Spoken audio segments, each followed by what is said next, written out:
Sir आज युवा सम्मेलन बुलाया गया है। आज जो हमारे बूथ योद्धा उकलाना हल्के के 200 प्लस बूथों के उनके साथ साथ पार्टी दफ्तर का उद्घाटन आज किया है और हिसार लोकसभा की मुहिम जो है उसको उकलाना से आगे लेकर बढ़े हैं और युवा साथियों को दिशा निर्देश भी दिया है कि जो बूथ लेवल की वर्किंग है, खासतौर पर जो मतदाता और कहीं रहते हैं या जिनके वोट गांव में बने हुए शहर में बच्चों की पढ़ाई के, उनसे संपर्क अभियान को तेज करें। बूथ सखी के माध्यम से भी हर चूल्हे तक जाकर पार्टी के प्रचार को बढ़ाए और पार्टी की ताकत को आगे ले जाने का काम करें।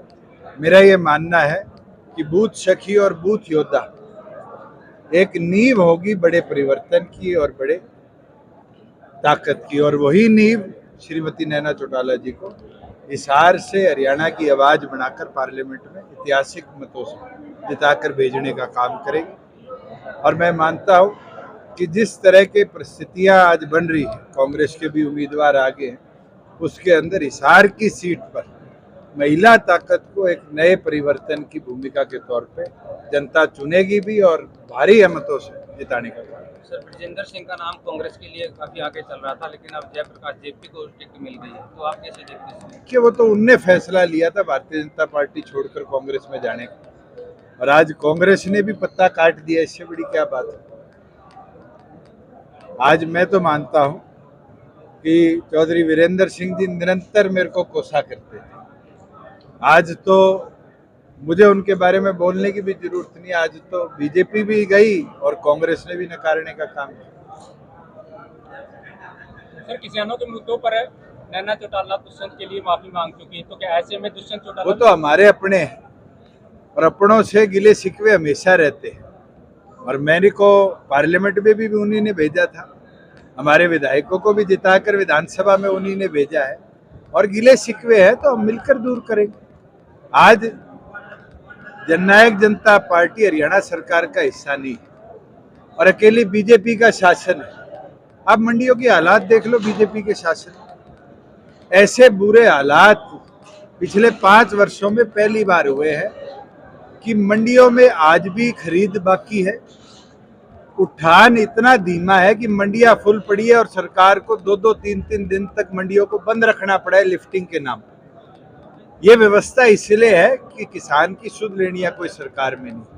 अभी भी सरसों की जो खरीद 15 दिन पहले हुई थी, उसकी पेमेंट सरकार नहीं कर पाई। हम तो 48 घंटे में दिया करते थे। तो उन लोगों से हम चर्चा भी करेंगे और उनके गिले शिकवे होंगे उनको दूर भी करेंगे। सर 3 पार्टियां चौधरी देवीलाल की नीतियों को लेकर के चुनाव मैदान में है, तो मतदाता किस पर विश्वास है? देखो, जनता ने फैसला करना और जनता को जो ताकत देने वाला है, जनता उसकी आवाज को ताकत देगी। वोट की चोट से चाबी का बटन दबाएगी, श्रीमती नैना चौटाला जी को हिसार से जिताएगी। हरियाणा के मुख्य काफी आपके प्रदेश अध्यक्ष तक छोड़कर चले गए, उससे कैसे?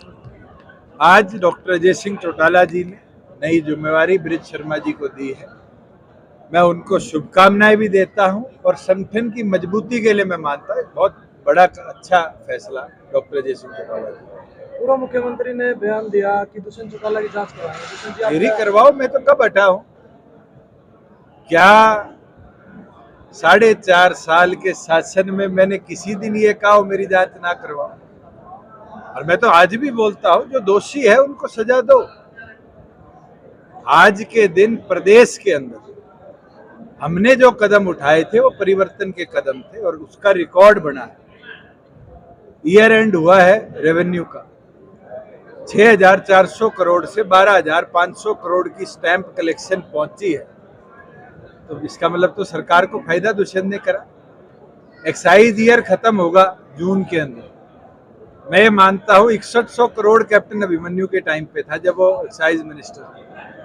11,000 करोड़ अगर हम पहुंच रहे हैं तो प्रदेश को ही फायदा हुआ। 20,000 किलोमीटर अगर सड़कें बनी है तो उसका लाभ हरियाणा प्रदेश की जनता को हुआ है, और हरियाणा प्रदेश के अंदर परिवर्तन में ऐतिहासिक कदम जननायक जनता पार्टी के टाइम पर आए और वो पॉजिटिव थे, और पॉजिटिविटी के साथ हमने प्रदेश की जनता के लिए काम किया। सर टोहाना से साल विरोध कर मैंने अभी कह के हटा हूँ, विरोध करणीय भी मारे हैं। अगर उनके मन में कोई गिला शिकवा है तो हम बैठ के दूर करें। राजनीति के अंदर विरोध तो चौधरी देवीलाल का भी हुआ था। बहादुरगढ़ के अंदर उनके कुर्ते के बटन वर्करों ने तोड़ दिए थे, मगर खुद के थे, उन्हीं ने गले लगाया, उन्हीं ने 87 के अंदर ऐतिहासिक वोट दिए और उन्हीं ने चौधरी देवीलाल को माना कि उनके उठाए कदम अच्छे थे।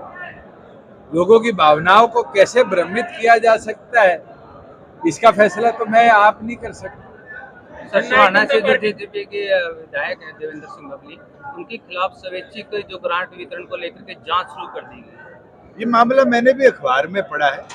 जब तक मामले का पूरा संज्ञान नहीं होगा मैं इस पर टिप्पणी नहीं करूंगा। जननायक जनता पार्टी के मैनिफेस्टो के अंदर दो मुख्य मांगे थी, 5100 पेंशन और दूसरी थी 75% आरक्षण। एक भी पूरी नहीं हो पाई। भारतीय जनता पार्टी की 18 प्रदेशों में शासन है, किसी में 1500 से ऊपर बुढ़ापा पेंशन हो तो बताओ। हरियाणा प्रदेश के अंदर हम उस बुढ़ापा पेंशन को 3000 पर ले गए। 75% आरक्षण कानून को गवर्नर के हस्ताक्षर करके हमने कानूनी स्वरूप से पास किया। हाई कोर्ट के कोई ऑब्जर्वेशन है, सुप्रीम कोर्ट में पेंडेंसी है और मैं चाहे मुझे स्वयं लड़ना पड़े वकीलों के साथ जाकर, उसको छोड़ेंगे नहीं। हरियाणा प्रदेश के युवाओं के लिए 75% रिजर्वेशन को कानूनी अमला जमला हम पहनाकर मांगे। हिसार लोकसभा से चौधरी देवीलाल के परिवार से 3 सदस्य है, तीसरी बार पूछ लिया भाई। दूसरी तरफ का जेपीआई है, तो आप मुकाबला किस तरह? आपने वही तीसरी बार पूछ लिया। मैं ये मानता हूँ जनता ने मत के अधिकार से वोट देना है और वोट की ताकत से श्रीमती नैना चौटाला जी ने हिसार की जनता महिला सशक्तिकरण की आवाज के तौर पर भी और हरियाणा की आवाज पार्लियामेंट में गूंजे चुनकर भेजने का काम किया। क्या संदेश देंगे युवा शक्तियों को? आपने आज वानर सेना से अपील भी की।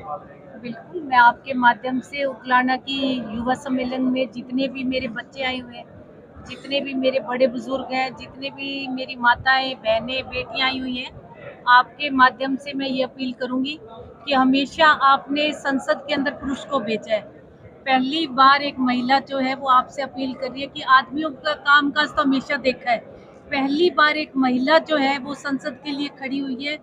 जननायक जनता पार्टी की उम्मीदवार है। चाबी मेरा चुनाव चिन्ह है, तो मैं हर उस दहलीज तक आपकी बात पहुंचाना चाहती हूँ कि इस बार एक बार आपकी बहन को, आपकी बेटी को, आपकी काकी को संसद भेजने का काम मेरी महिला शक्ति करे, मेरी वानर सेना करे, जो मेरे नौजवान बच्चे।